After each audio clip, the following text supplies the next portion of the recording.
오늘 말씀의 가장 큰 이슈다라고 하면 동서양의 길목에 안디옥의 교회가 설립되다 입니다. 안디옥은 아시아의 심장입니다. 동서양의 교차로이죠. 이곳에 이제 교회가 세워졌다라는 것은 본격적으로 세계 선교가 시작되어졌다라는 것을 의미합니다. 이제 이때는 대략 AD 43년에서 한 44년 정도가 되지 않을까라고 추측을 하는데, 그렇다라고 하면 예수님께서 십자가에 못 박히신 후에 한 13년에서 한 15년 시간이 흐른 뒤였다라는 것입니다. 당시에 안디옥은 로마 시대 때는 이 시리아의 수도였었습니다. 그러나 1923년 터키 공화국이 설립되어지면서 이제 주민 투표를 했는데, 그때 이제 또 터키 땅으로 복속이 됩니다. 우리가 시리아, 요즘에 시리아 하면 내전, 난민, 그 생각이 가장 먼저 떠오르죠. 지금까지 한 47만 명 정도가 죽고, 그 중에 18,000명 정도가 어린아이라고 말합니다. 그리고 지금까지 한 1,000만 명 이상의 난민이 있게 되었고, 부모를 잃은 고아만도 한 50만 명 정도가 된다라고 말합니다. 복음이 필요한 지역입니다. 인류 문명의 발상지인 그 비옥한 초승달 지역, 아주 지구상에서 가장 비옥한 땅에 세워진 그런 나라임에도 불구하고 왜 그렇게 내전으로 격동의 시간을 보낼 수밖에 없을까?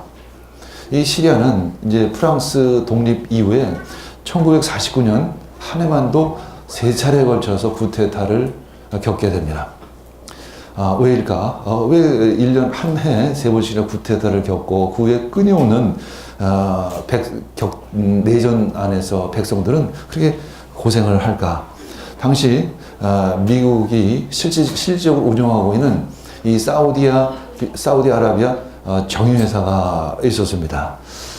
이 사우디아에서 또 카타르에서 오는 그 원유를 유럽까지 운송하기 위해서 송유관을 설치하려고 하는 계획을 세웠었습니다.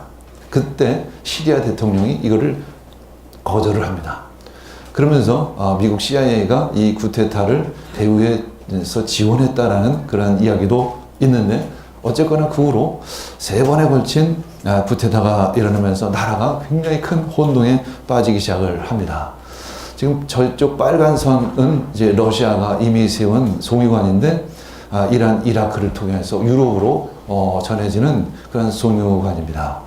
러시아 생산량의 한 70%를 유럽에서 소비하고 있는데, 만약에 미국이 저 송유관을 설치하게 되면 러시아의 대유럽 그 원유 수출이 굉장히 큰 타격을 받을 수밖에 없는 거죠.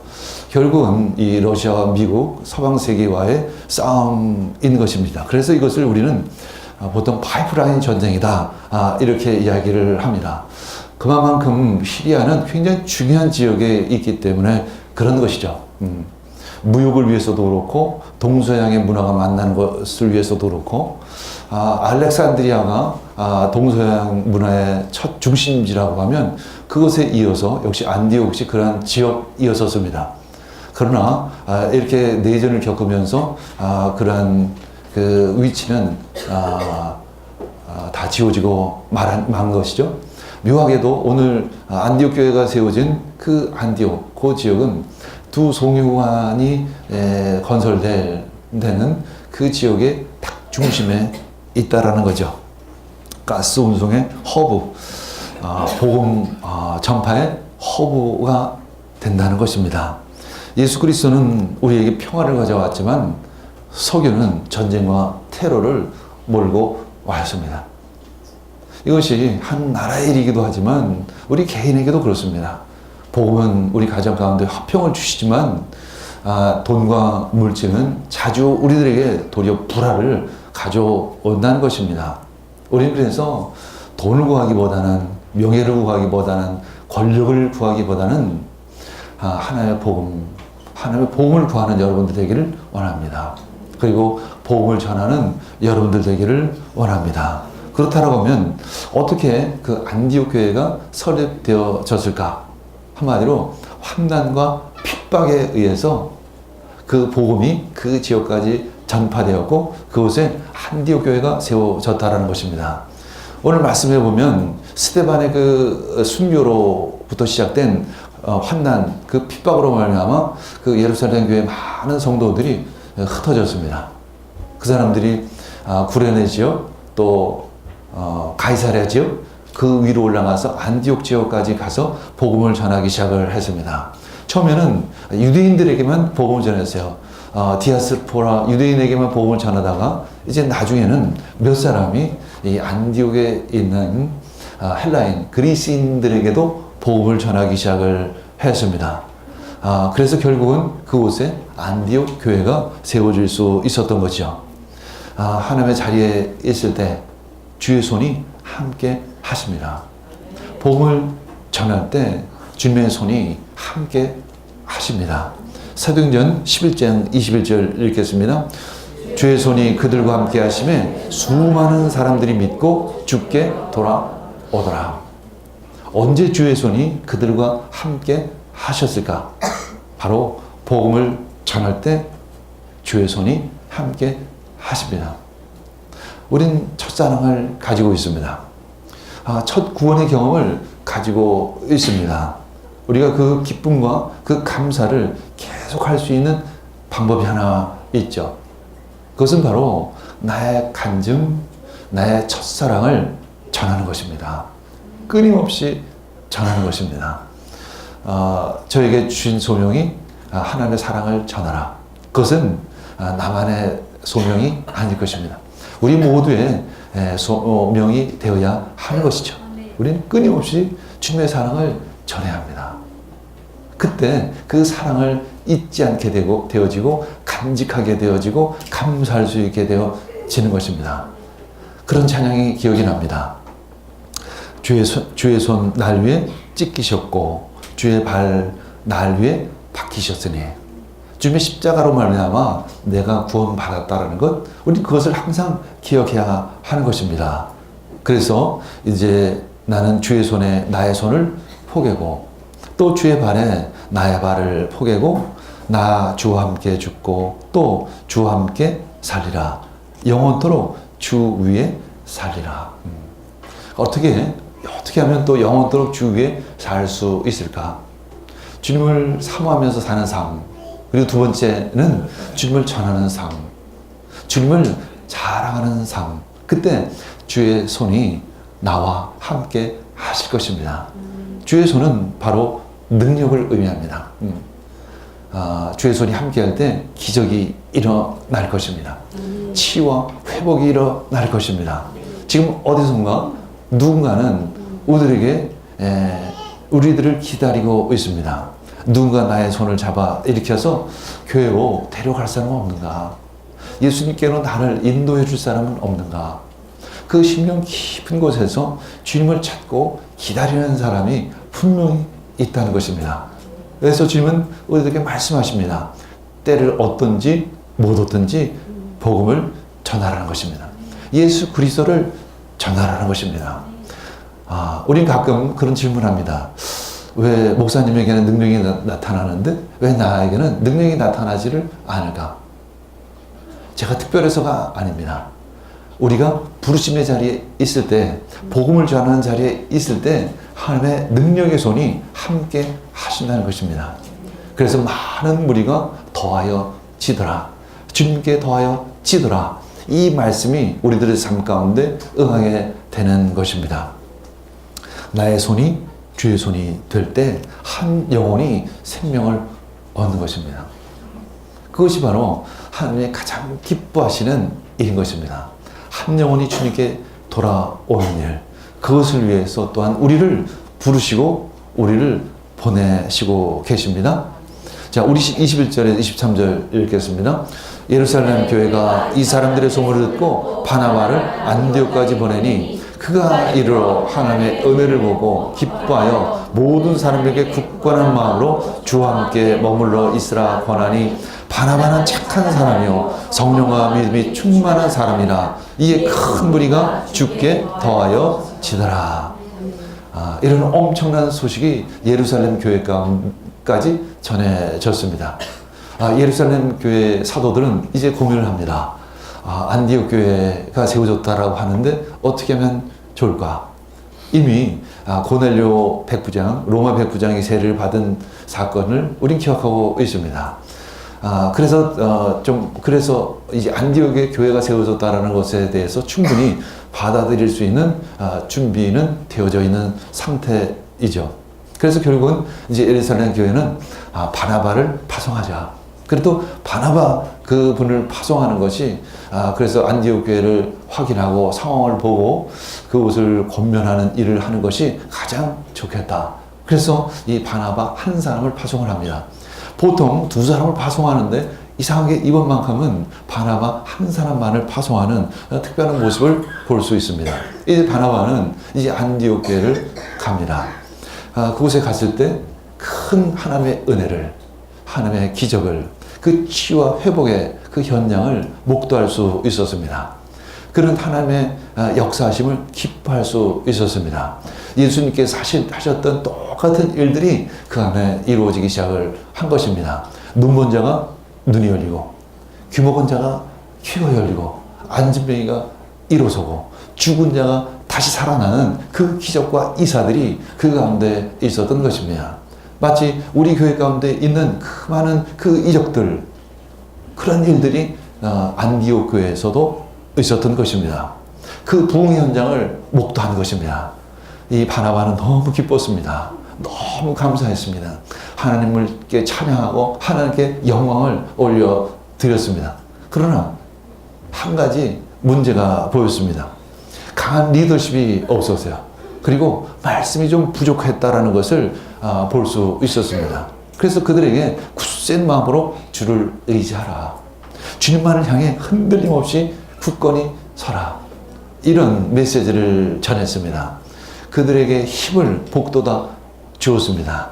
그들이 분명히 믿음이 있고 나름대로 어떤 기적도 경험을 했지만 뭔가 아직은 깊은 믿음의 뿌리 가운데 내려진 것을 보지를 못했기 때문에 뭔가 약간 부족한 것을 볼 수 있었습니다.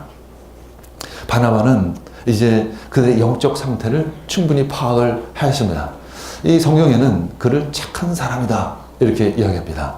그리고 성령과 믿음이 충만한 사람이다 이렇게 이야기를 하고 있습니다. 여기서 착한 사람이라고 하면 그리스도인으로서 인격이 충분히 갖춰진 사람이다 라는 의미를 가지고 있고, 두 번째 성령과 믿음이 충만한 사람이라는 것은 영적인 능력, 영성이 충분하다 그런 의미를 가지고 있죠. 한마디로 영성과 도덕성을 갖추고 있는 아주 균형 잡힌 신앙인이다 이런 이야기를 하는 것이죠. 이 한국교회 우리 크리스찬들 혹은 목회자들을 보면 영성은 충만한데 도덕성이 그에 따르지 못하는 경우를 가끔 봅니다. 우리에게는 균형 잡힌 신앙이 필요하죠. 우리 교회의 모습을 제가 봅니다. 우리 교회 성도분들은 어떨까? 양 같은 성도, 사자 같은 성도.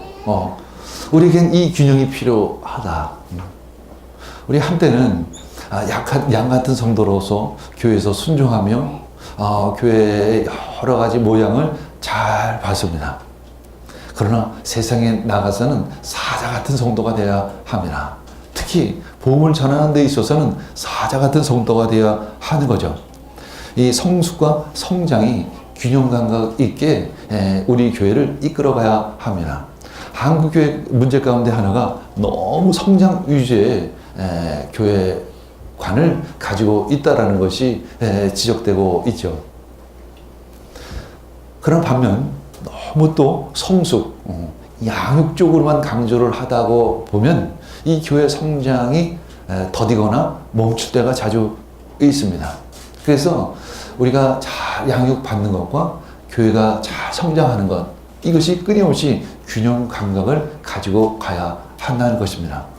작년 가을부터 지금까지 우리는 교회 안을 충실히 하는 것, 잘 세팅하는 것, 부흥을 준비하는 것, 여러분들이 잘 양육받는 것에 집중을 했습니다.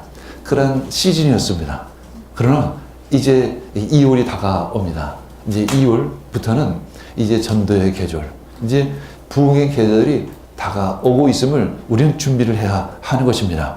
우리는 이 성숙과 성장, 이것이 끊임없이 균형 감각 있게 함께 가야 합니다. 그래서 결국은 수많은 사람, 이에 큰 무리가 주께 더하여지더라 라는 말씀이 우리 교회 가운데 응할 줄 믿습니다. 우리 24절, 25절 읽겠습니다. 만남에 안디옥에 데리고 와서 둘이 교회에 1년간 모여있어 큰 무리를 가르쳤고 안디옥에서 비로소 그리스도인이라 일컬음을 받게 되었습니다. 역시 바나바는 사람을 세우는 사람이었습니다. 하나님의 일꾼을, 하나님의 종을 그런 세우는 사람이었습니다. 그리고 다른 사람과 함께 협력하면서 잘 일할 수 있는 사람이죠. 가끔 어떤 사람은 혼자서는 일을 잘하는데 같이 하는 건 참 힘들어하는 경우가 있습니다. 파트너십, 함께 일하는 그 능력을 가지고 있는 것도 큰 은사입니다. 바나바는 특별히 사람을 세우고 또 함께 일할 수 있는 그런 여유로운 마음을 가지고 있는 분이었습니다. 사도행전 9장에서도 보면 사울이 이 다메섹에서 전도를 하다가 핍박을 받아서 이제 예루살렘으로 옵니다. 그는 그곳에서 이제 예수님의 그 제자들과 함께 어울리려고 했었지만 당시에 제자들은 사울을 의심했습니다. 사울이 진짜 회심한 것인가? 의심했기 때문에 두려워했습니다. 그래서 그와 어울리는 것을 꺼려 했었죠. 그때 바나바가 사울을 사도들에게 데리고 갑니다. 그리고 사도들에게 이렇게 사울에 대해서 소개를 하죠. 그가 주님을 만난 일, 그리고 주님으로부터 어떤 이방인에 대한 사명을 받은 일, 그리고 다마스쿠스에서 전도했었던 일, 이런 일들을 사도들에게 자세히 잘 설명해서 예루살렘 교회로 하여금 받아들일 수 있도록 그렇게 소개한 사람이 바로 바나바였었습니다. 이제 바나바는 다소는 바로 사울의 고향입니다. 바울 사도의 고향이죠. 그곳을 찾아갑니다. 바울은 이미 잊혀진 사람이었습니다. 우리 9장에서의 바울, 그리고 오늘 11장입니다. 2장밖에 지나지 않았지만 바울에게 있어서는 13년의 긴 세월을 그 다소 고향에서 머물러 있어야만 했었습니다. 그 시간은 짧은 시간이 아니었습니다. 바울이 갑자기 세워진 것 같지만 많은 시간이 필요했다는 것입니다. 바울은 끊임없이 그 인내 시간을 기다려야만 정작 사울로서의 그 직분을 감당할 수 있는 것입니다. 우리는 많이 급합니다. 그러나 하나님은 급한 것이 아니라 먼저 훈련되어지기를 원하는 것이죠. 바나바는 잊혀진 사람 바울을 찾으러 고향 다소로 갑니다. 그리고 둘이 함께 이제 안디옥 교회로 오죠. 그리고 둘이 함께 많은 무리들을 가르쳤다, 이렇게 말씀하고 있습니다. 바나바 없이 바울을 우리는 생각할 수가 없습니다. 이것이 바로 아름다운 교제인 것입니다. 내가 드러나기보다는, 내가 세워지기보다는 누군가를 세울 수 있는, 누군가를 하나님의 종으로 세울 수 있는 그러한 섬김의 자세, 이것이 참 아름다운 리더십, 아름다운 섬김, 바로 그것입니다. 그때 제자들은 안디옥에서 처음으로 그리스도인이라고 불려졌다. 결국 이런 아름다운 사랑의 교제가 이 그리스도인, 그 당시 예수님의 제자들로 하여금, 안디옥 사람들로 하여금 그리스도인이다, 그리스도의 사람이라고 이렇게 불려질 수 있었다는 것입니다. 우리는 코리안 하면 한국 사람을 이야기하는 거죠. 끝에 안이 붙죠. 크리스찬 하면 그리스도의 사람들, 이런 의미를 가지고 있습니다. 당시 유대인에게는 나사렛 이단이라는 별명을 들었는데 도리어 이방 안디옥에서는 크리스찬이라는 아름다운 별명을 듣게 되어지는 것입니다. 첫 번째, 이것은 그리스도의 일을 하는 사람이라는 의미가 담겨 있을 것입니다. 한마디로 메시아의 사람들, 어떤 메시아적인 소명을 가지고 있는 사람들, 예수 그리스도를 전하는 사람들이라는 그런 의미를 가지고 있는 것입니다. 이것은 안디옥 교회에 있었던 그리스도인만에 해당되는 일이 아니라 우리 모두에게 해당되어지는 일입니다. 세상 사람들은 우리들 향해서 그리스도인이라고 부르고 있습니다. 메시아의 사람들이라고 부르고 있다는 것입니다. 메시아의 사람이라는 것은 바로 메시아의 사명을 가지고 있다는 것을 의미합니다. 메시아는 구원자이십니다. 구원의 사명을 우리는 가지고 있는 것입니다. 엄청난 사명을 가지고 있는 것입니다. 그 일을 감당할 때 하나님의 생명, 하나님의 능력이 여러분들과 함께 하는 것이죠. 방금 전에 우리 김정희 집사님이 간증을 했듯이 하나님의 사람이 복음을 전할 때 한 영혼이 주님을 만난다는 것입니다. 사람은 전하지만 그때 하나님의 손이 그와 함께 하는 것입니다. 터치하는 것이죠. 강타하는 것입니다. 하나님의 능력이 그 심령 가운데 임하는 것입니다. 그래서 주님을 만나게 되어지는 것이죠. 이것은 단순한 설득이 아닙니다. 이것은 기적이고 이것은 관계인 것입니다. 하나님과 그 복음을 듣는 사람과의 관계에서 일어나는 스파크인 것입니다. 불꽃이 튀는 것입니다. 마치 젊은 남자와 젊은 여자가 처음 만났을 때 서로 반했을 때 눈과 눈에서 불꽃이 튀듯이 하나님과 한 영혼 사이에서 불꽃이 튀는 일, 그것이 바로 구원의 역사인 것입니다. 그래서 결국은 그리스도인이라는 것은 그리스도의 능력을 가지고 있는 사람들이라는 의미를 가지고 있습니다. 우리가 기도할 때 치유와 회복이 일어날 것입니다. 그것은 나의 능력이 아니라 주님의 능력인 것입니다. 성령의 역사하심이 우리들 가운데 나타날 것입니다. 결국 우리는 그래서 그리스도를 닮은 사람들이 되어질 것입니다. 세상을 비추는 빛이 되어질 것입니다. 그것이 바로 그리스도입니다. 그것이 바로 여러분들이라는 것입니다. 이제 우리는 세상의 빛과 소금의 역할을 감당해야 하는 것입니다.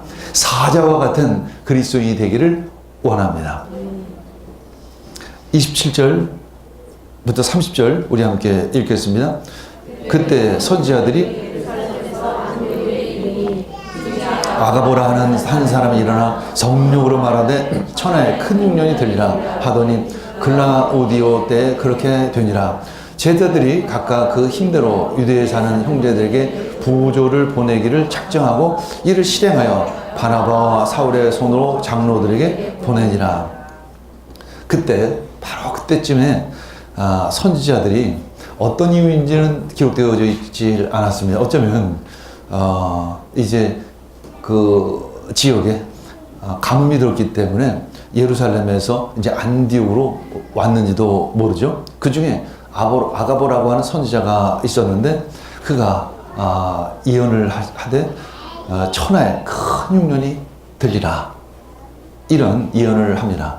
여기서 얘기하는 천하는 모든 천하는 사실 아닙니다. 실제로 일어났던 일인데 이 가나안 지역, 유대 지역, 그 지역을 중심으로 큰 흉년이 들었습니다. 그래서 제자들이 각각 자신의 힘에 닿는 대로 유대에 사는 형제, 그 예루살렘 교회의 형제들에게 구제금을 보내기로 결정을 하는 거죠. 바로 예루살렘 교회와 안디옥 교회의 아름다운 형제의 그 사랑을 우리는 볼 수 있습니다. 로마서 15장 26절에서도 같은 기록이 있는데 함께 읽겠습니다. 공동 번역으로 한번 읽어보겠습니다. 그것은 마게도니아와 아카이아의 성도들이 예루살렘에 있는 가난한 성도들에게 같은 교우로서 정을 나누려고 기쁜 마음으로 보낸 것입니다. 같은 교우로서, 같은 형제 자매로서 정을 나누기 위해서 아주 기쁜 마음으로 보낸다는 것입니다. 그것이 바로 구제인 것입니다. 구제는 참 아름다운 것입니다. 우리가 니아스 선교는 구제 사역이 포함된 선교이죠. 그 니아스 사람들이 그 가난에서 벗어날 수 있다면 그 얼마나 아름다운 일일까? 우리가 왜 니아스의 전혀 모르는 사람들을 도울 수 있을까? 그것은 바로 그리스도 안에서의 아름다운 사랑 때문에 그렇다라는 것입니다. 그리고 두 번째는 우리가 빚진 자이기 때문에 그런 것입니다. 우리 계속해서 로마서 15장 27절 읽겠습니다. 저희가 기뻐서 하였거니와 또한 저희는 그들에게 빚진 자니 만일 이방인들이 그들의 영적인 것을 나눠 가졌으면 육적인 것으로 그들을 섬기는 것이 마땅하니라. 우리들이 아주 기뻐서 했다는 것입니다. 우리는 헌금할 때, 구제 사역을 할 때 억지로 하는 것이 아닙니다. 기뻐서 자원하는 마음으로 자기가 힘이 닿는 대로 하는 것입니다. 왜 기뻐할 수 있을까? 우리가 빚진 자였기 때문에 그런 것입니다. 내가 사랑의 빚진 자였기 때문에 그 빚을 갚는 마음이었기 때문에 너무나도 기쁘다라는 것이죠. 만일 이방인들이 그들의 영적인 것을 나눠 가졌으면, 한마디로 우리가 안디옥 교회 입장으로 보면 예루살렘 교회 성도들로 하여금 우리에게 영적으로 빚을 졌다. 그들로 하여금 복음의 빚을 졌다. 그들이 우리들에게 복음을 전해 주었기 때문에 우리가 이렇게 구원받은 것이 아니야. 그래서 우리가 하나님을 알고 예수 그리스도를 믿고 우리가 구원받은 백성으로 이렇게 살아갈 수 있는 것이 아니냐. 그런 마음을 가지고 있었던 것입니다. 우리 역시 누군가가 나에게 복음을 전했기 때문에 우리가 이 자리에 있을 수 있는 것입니다. 그래서 우리는 빚진 자일 수밖에 없는 것이죠. 그래서 모든 그리스도인들은 다 빚진 자인 것입니다. 사랑의 빚진 자인 것입니다. 그래서 우리는 빚을 갚아야 하는 것입니다. 빚을 갚는 데는 여러 가지 방법이 있는데, 특별히 이번에는 그 예루살렘 교회가 이 가뭄으로 어려움을 겪고 있기 때문에 이 안디옥 교회 성도들은 이제 구제금을 그들에게 보내기로 결정을 한 것입니다. 힘이 닿는 대로 아주 기뻐하는 마음으로, 아주 자원하는 마음으로 이제 예루살렘 교회에 그 귀한 헌금을 보낸 것입니다. 우린 그 사랑의 빚을 갚아야 하는 것입니다. 왜냐하면 우린 사랑의 빚진 자이기 때문에 그런 것이죠. 가장 그 빚을 갚는 좋은 방법은 바로 예수 그리스도의 사랑을 전하는 것입니다. 복음을 전하는 것입니다. 우리가 봉사도 역시 마찬가지죠. 그저 일한다라고 생각하지 않으시기를 원합니다. 그저 일한다라고 생각하면 우리가 열심으로 봉사할 수 없습니다. 하나님의 사랑을 전한다. 그런 마음으로 찬양하시길 원합니다. 그런 마음으로 봉사하시길 원합니다. 그런 마음으로 예배드리기를 원합니다. 그런 마음으로 신앙생활 하시기를 원합니다. 내가 뭔가 좀 받을까? 뭔가 좀 얻을까? 끊임없이 이런 마음으로 신앙생활을 한다면 여러분들은 그렇게 기뻐할 수 없을 것입니다. 항상 불평, 불만, 부족한 밖에는 느낄 수 없을 것입니다. 우리는 부유한 자입니다. 우리는 부자입니다. 왜냐하면 우리 아버지가 부자이시기 때문에 여러분들은 부자입니다. 여러분들 가난하지 않습니다. 영적으로나 육적으로나 절대 가난하지 않습니다. 여러분들 오늘 고백하시길 원합니다. 나는 부자입니다. 함께 나는 부자입니다. 영적으로도 부자입니다. 육적으로도 부자입니다. 왜냐하면 우리 아버지가 부자이기 때문에 그런 것이죠. 이제 받으려고 하지 않으시길 원합니다. 더 이상 구하기보다는 나눔의 삶을 살아가기를 원합니다. 우리 함께 기도하겠습니다. 주님 감사합니다. 오늘 이 시간 주님께 감사와 영광을 올려드립니다. 안디옥 교회가 세워졌습니다. 많은 무리가 주님께 돌아오고 있음을 봅니다. 우리가 복음을 전할 때 많은 무리가 주님께 돌아오는 모습을 우리가 보게 됩니다. 주님, 이제 내가 복음을 전하는 자리로 나아가길 원합니다. 그리스도의 사랑을 전하는, 그 사랑을 자랑하는, 사랑을 나누는 자리로 나아가기를 원합니다. 함께하여 주시옵소서. 이 모든 말씀 예수님의 이름으로 기도합니다. 아멘.